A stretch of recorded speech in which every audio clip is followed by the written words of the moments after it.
अस्सलाम वालेकुम। आप सभी सामाईन और नाज़रीन का इस यूट्यूब चैनल पर वेलकम है, स्वागत है। आज हम देखने वाले हैं कि जो भी पुराने स्टूडेंट हैं या जो नए एडमिटेड स्टूडेंट हैं, या गर्ल्स हो या बॉयज़ हो, उनको किस तरह से हॉस्टल अलॉटमेंट के लिए अप्लाई करना है, किस तरह से उसको हॉस्टल अलॉट किया जाएगा, वो देखना है।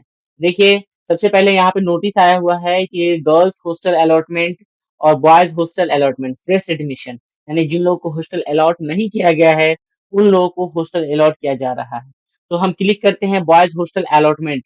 यहाँ पे क्लिक करेंगे तो ये जो है स्लाइड ओपन होकर के आ जाएगा कि all the bonafide students are hereby informed that postal allotment process will be start.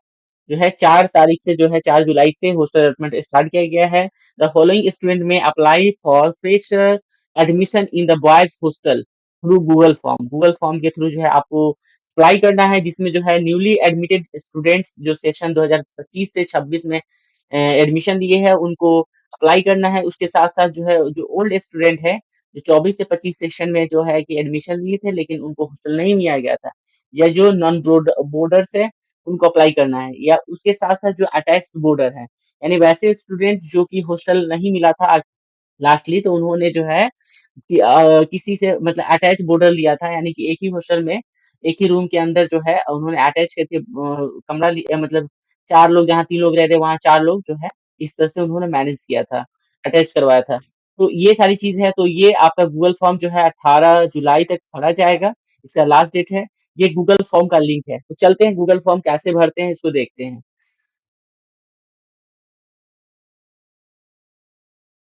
देखिए, ये हमारा गूगल फॉर्म खुल गया हुआ है।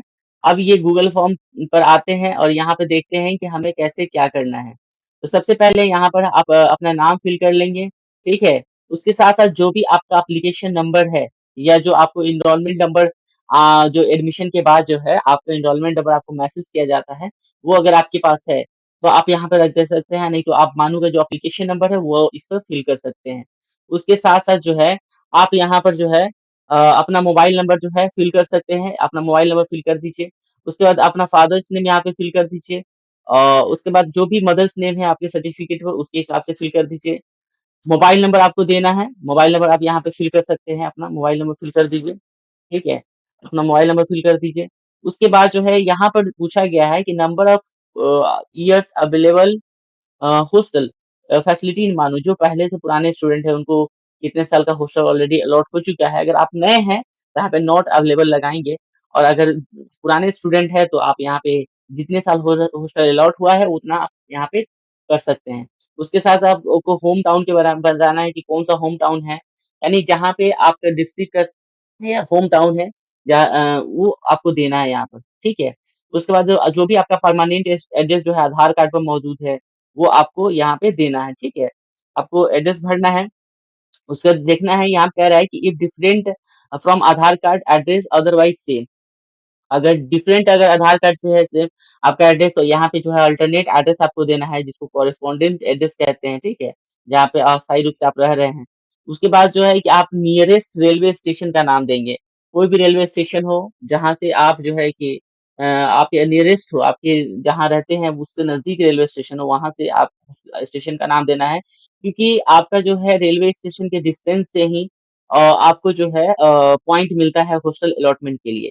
ठीक है, चलते हैं नेक्स्ट की तरफ, अप्लाई करते हैं। ये सारी फिल करने के बाद जब नेक्स्ट अप्लाई करेंगे आप, तो नेक्स्ट ये पेज खुलेगा, जहाँ पे आपको जो है कहा जा रहा है कि कौन से आप कैटेगरी के स्टूडेंट हैं। आप साइंस स्कूल ऑफ साइकोलॉजी के हैं, स्कूल ऑफ सॉरी साइकोलॉजी कह रहे हैं, school of arts and social sciences के हैं, टेक्नोलॉजी के हैं, स्कूल ऑफ साइंसेज के हैं, लॉ के हैं, एजुकेशन एंड ट्रेनिंग के हैं। जिस भी डिपार्टमेंट के हैं आप उसको ले लीजिए। मान लीजिए कि school of education and training B Tech, आप कोर्स की बात करें तो आप कौन से कोर्स में एडमिशन ले रहे हैं? एजुकेशन एंड ट्रेनिंग में बीएड होता है, बीटेक होता है, सॉरी बीटेक कह रहे हैं, बीएड होता है, आईटेक होता है, एमएड होता है, ये सारे कोर्स, डीएलएड होता है, ये सारे कोर्सेज़ होते हैं, तो आप यहाँ से चॉइस कर सकते हैं।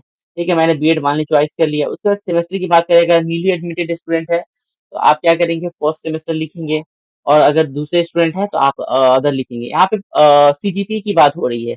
अगर आप बिहार बोर्ड से या कोई किसी अदर बोर्ड से पास आउट है, अगर आपको सीजीपीए नहीं दिया गया है, तो आपको क्या करना है, जो भी आपका परसेंटेज है उसको 10 से डिवाइड करके लिखना है। जैसे मान के चलिए कि मेरा 72% है, तो मैं 72% को 10 से डिवाइड करके 7.1 लिख दूंगा। अब उसके बाद जो है कि आपको जो है क्या करना है कि आपको यहाँ पे कोई भी फाइल अप टू डेट करना है, कोई भी फाइल अपलोड करना है, ठीक है ना? यहाँ पे फाइल पे जाके कोई भी फाइल आप अपलोड कर सकते हैं, ठीक है? तो ये आपका फाइल अपलोड करने का ऑप्शन है जिसमें आपको मार्क्स अपने जो है मार्क्स को सीट को जो है अपलोड करना है, ठीक है? जिसका सीजीपी आप दे रहे हैं। जैसे आप 12th के बेसिस पर एडमिशन ले रहे हैं, 12th का मार्कशीट अपलोड करेंगे, 10th बैचलर बेसिस पर ले रहे हैं तो बैचलर का मार्कशीट अपलोड करें जिसका आप मार्क्स यहाँ पे सीजीपीए में लिख रहे हैं उसको, ठीक है? अपलोड करना है। उसके बाद जो है आपका डिस्टेंस कितना है, आपका जो नियरेस्ट रेलवे स्टेशन है और जो है मानो का जो हेड क्वार्टर है उससे कितना डिस्टेंस है, तो आपको 1500 से 2000 के बीच में है या उससे अबव है, तो इस पर आपको पॉइंट दिया जाता है। अगर ठीक है ना, अगर 1500 1 से लेकर 2000 के बीच है तो इसके लिए 4 पॉइंट मिलते हैं। मैक्सिमम स्टूडेंट का यही ऐसा इतना ही पाया जाता है, ठीक है? तो ये देख लीजिएगा। उससे आप अप्लाई कर चुके हैं तो यहाँ से आप फिर नेक्स्ट करेंगे, ठीक है? नेक्स्ट करने के बाद आपका नेक्स्ट पेज जो है खुल करके ओपन हो जाएगा। अब यहाँ पे सिलेक्ट करने का आ रहा है कि अगर आपकी जो है only death certificate of father will be accepted, ठीक है ना? Issue bye authorised government office. अगर आप ऑर्फन है, चाइल्ड ऑफ विडो है तो यस करेंगे, नहीं तो नो करेंगे।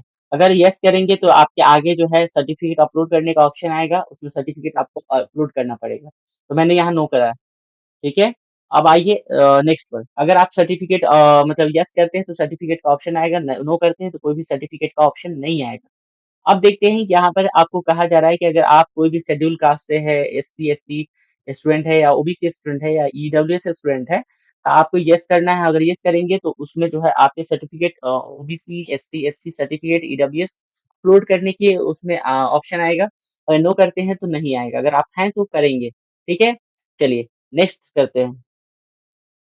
यहाँ पे देखिए अगर आप पीडब्ल्यू स्टूडेंट है, अगर आप यस करते हैं तो आपको डॉक्यूमेंट अपलोड करना होगा, नो करते हैं तो कोई भी डॉक्यूमेंट अपलोड नहीं करना पड़ेगा, ठीक है? अगर नहीं है तो। उसके बाद जो है अगर आपके पास कोई भी स्पोर्ट्स सर्टिफिकेट हो या कोई भी एनसीसी ए सर्टिफिकेट हो, बी हो, सी हो या एनएसएस का कोई सर्टिफिकेट हो या कोई भी आप जोनल यूनिवर्सिटी लेवल का, स्टेट लेवल का सर्टिफिकेट हो, तो आप यहाँ पे अपलोड मतलब यस करेंगे और इसको अपलोड करेंगे। अगर नहीं है तो आप नो करेंगे। ठीक है?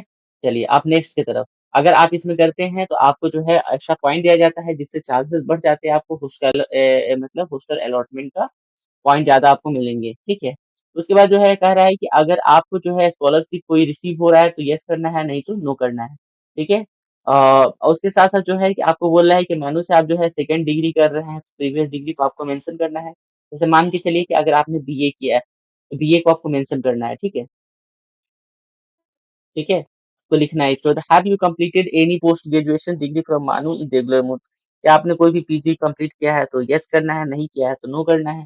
उसके साथ-साथ आपके एक रैंक दो पे जो भी मतलब मानो कि एक मतलब डिसिप्लिनरी एक्शन पेंडिंग है या लिया गया आपके थ्रू, यानी कुछ भी आप मानो में आपको मतलब कुछ भी एक्शन लिया गया है, आपको पहले निकाला गया है मानो से या कुछ भी ऐसे, तो आप यस करेंगे या नो करेंगे अगर? ठीक है, whether you are detained in the previous examination, अगर पहले एग्जामिनेशन में आपको डिटेन किया गया है तो उसके लिए भी आप यस यस नो करें। उसके बाद जो यहाँ पर है कि जैसे आप professional course have you completed a professional degree, अगर आपने कोई प्रोफेशनल डिग्री किया है और आपने कोई नॉन प्रोफेशनल डिग्री के लिए अप्लाई किया, जैसे कोई एमएड करता है और फिर जो है एमए एमएससी करता है या एमए करता है या कोई एमएड एमबीए करता है, उसके बाद भी एक दूसरा मास्टर्स कोर्स करता है जो नॉन प्रोफेशनल है, ठीक है? तो अगर करते हैं तो यस कीजिए, या नहीं किए हैं तो नो कीजिए, ठीक है? उसके बाद जो है आपको एडमिशन जो आपने लिया है, तो वो एडमिशन फी वाले जो रिसिप्ट है उसको अपलोड करना है यहाँ पर। उसके बाद जो है कि आपको एग्री करना है, टर्म एंड एग्री करना है और एग्री करके आपको फाइनलाइज़ कर देना है। जब यहाँ से सबमिट कर देंगे, तो सबमिट करने के बाद आपका जो है क्या हो जाएगा, फाइनल हो जाएगा और फाइनल होने के बाद वहाँ पे लिखे रिस्पॉन्स विल बी रिकॉर्डेड लिख कर के आएगा और आपका हॉस्टल एडमिशन के लिए जो है गूगल फॉर्म कंप्लीट हो चुका है। फिर आप इंतज़ार करेंगे कि जिस समय हॉस्टल अलॉटमेंट का जो लिस्ट आएगा, उसमें आपको पॉइंट शो किए जाएँगे और पॉइंट्स होने के बाद जो है, आपको लिस्ट में नाम आएगा। तो पॉइंट नहीं शो किया जा रहा है अभी, आपको डायरेक्ट लिस्ट में नाम आएगा आप और नाम आएगा तो जिस डेट में एडमिशन का डेट आया है, उस डेट में आप जा कर के एडमिशन वहाँ पे मानू में हैदराबाद जा कर के आप वहाँ से करवा सकते हैं, ठीक है? अगर ये वीडियो अच्छा लगा हो तो इस चैनल को लाइक कर दें, सब्सक्राइब करें। जय हिंद।